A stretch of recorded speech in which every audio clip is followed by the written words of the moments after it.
할렐루야. 귀한 아침입니다. 오늘도 하나님과 함께 동행하면서 또 기도로 문을 여면서 승리하는 날 되었으면 좋겠습니다. 우리 교회에서 성경 일독을 위해서 성경을 읽고 있는데요. 오늘 우리가 읽어야 될 범위는 민수기 15장부터 17장까지입니다. 민수기 15장에서 17장까지 여러분들 함께 읽어주시길 바랍니다. 오늘 함께 나눌 말씀 먼저 찾아볼까요? 이사야 6장 1절부터 8절인데요. 여러분들 잘 들어주셔도 되겠습니다. 나중에 성경을 꼭 찾아서 읽어보시기 바랍니다. 우시야 왕이 죽던 때에 내가 본즉 주께서 높이 들린 보좌에 앉으셨는데 그의 옷자락은 성전에 가득하였고 스랍들이 모시고 섰는데 각기 6날개가 있어 그 돌로는 자기의 얼굴을 가리었고 그 돌로는 자기의 발을 가리었고 그 들로는 날며 서로 불러 이르되 거룩하다 거룩하다 거룩하다 만군의 여호와여 그의 영광이 온 땅에 충만하더라 하더라. 이같이 화답하는 자의 소리로 말미암아 문지방의 터가 요동하며 성전의 연기가 충만한지라. 그때에 내가 말하되 화로다 나여 망하게 되었도다. 나는 입술이 부정한 사람이요 나는 입술이 부정한 백성 중에서 거주하면서 만군의 여호와이신 왕을 베었음이라 하였더라. 그때에 그 스랍 중에 하나가 부짓가락으로 제단에서 집은 바 핀 숯을 손에 가지고 내게로 날아와서 그것을 내 입술에 대며 이르되 보라 이것이 내 입에 닿았으니 내 악이 제하여졌고 내 죄가 사여졌느니라 하더라. 내가 또 주의 목소리를 들으니 주께서 이르시되 내가 누구를 보내며 누가 우리를 위해서 갈고 하리니 하시니 그때에 내가 이르되 내가 여기 있나이다 나를 보내소서 하였더니. 아멘. 오늘 말씀 제목은요, 새로운 출발점이라는 제목으로 하나님의 말씀을 나누었으면 좋겠습니다. 여러분들 그 뉴스를 못 보셨겠지만 지난 연말에요, 유럽의 사람들이 새해 계획을 망친, 새해 계획이 어긋난 사건이 하나 있었습니다. 뭐냐면 연말에 영국과 프랑스를 잇는 해저 터널이 있거든요. 영국과 프랑스를 잇는 해저 터널이 있는데 문제는 해저 터널의 그 열차가 멈춰버린 거예요. 그래서 영국에서 프랑스로 넘어가고 프랑스에서 영국으로 넘어가는 새해 맞이 모든 여행객들의 발이 묶여버렸습니다. 가지를 못했습니다. 그래서 그들은 다른 교통수단이나 머물 숙소도 구할 수 없었고 결국 집으로 돌아가야 했다는 그 사건입니다. 이 소식을 들으면서 우리의 신년 모습도 올해의 모습들도 아니면 우리가 계획을 세우는 것도 이렇게 어긋날 수가 있겠구나라는 생각이 들었습니다. 우리가 새해를 시작하면서 벌써 한 달이 넘게 지났는데요. 올해는 뭔가 다를 거야. 반드시 이룰 거야 라고 다짐하고 출발했지만 이 마주한 현실은 여전히 어쩌면 막혀 있는 것 같기도 하고 냉혹한 부분, 그런 부분이 보이기도 합니다. 그렇게 이루어지지 않았기 때문이지요. 그러나 여러분 기억하십시오.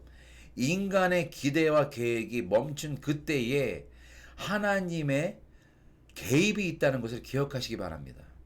우리가 멈췄을 때에, 지쳐 힘들 때에 주님을 믿는 우리 주님의 자녀들은요, 그때부터 하나님의 개입이 있고 하나님께서 또 새로운 역사를 만들어 가시는 출발점이라는 것을 기억하시기 바랍니다.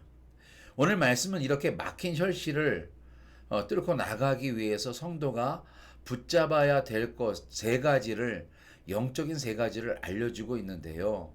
그 세 가지를 한번 찾아보도록 하겠습니다. 첫 번째, 우리는요, 길이 막혀 있는 것 같고 힘들 때에 주님을 크게 보아야 됩니다. 이사야 선지자는 오늘 절망적인 현실을 안고 성전에 들어갔습니다. 52년 동안 태평성대를 이끌었던 우시야 왕이 죽으니까 이 나라의 미래가 없다고 이사야 선지자는 생각을 했습니다. 그런데 그런 놀라운 광경을 성전에서 보게 됩니다.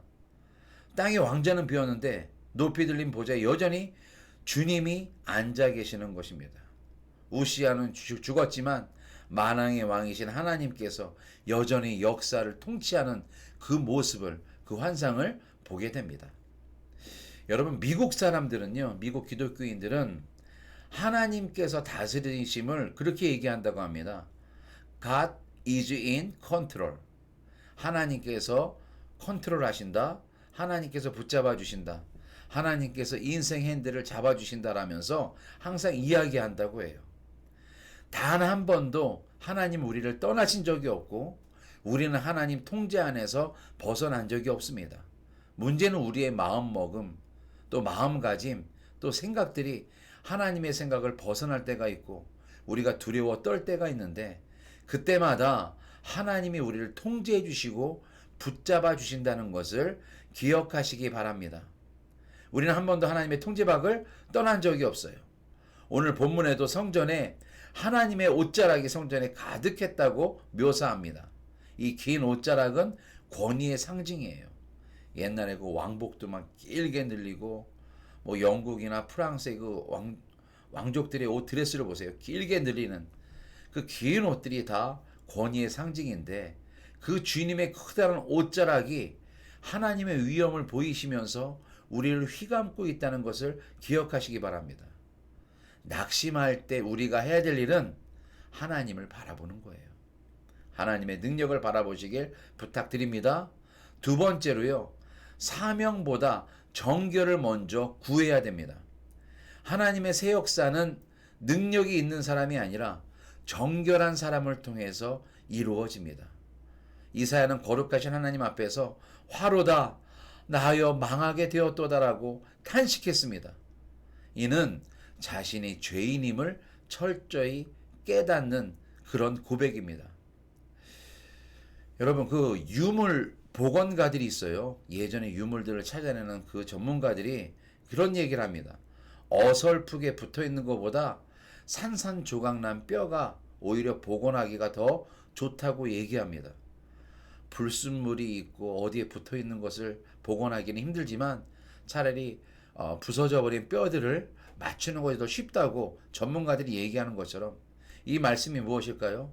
주님 앞에서 우리는 불순물이 없고 완전히 깨져버릴 때에 나는 아무것도 아닙니다.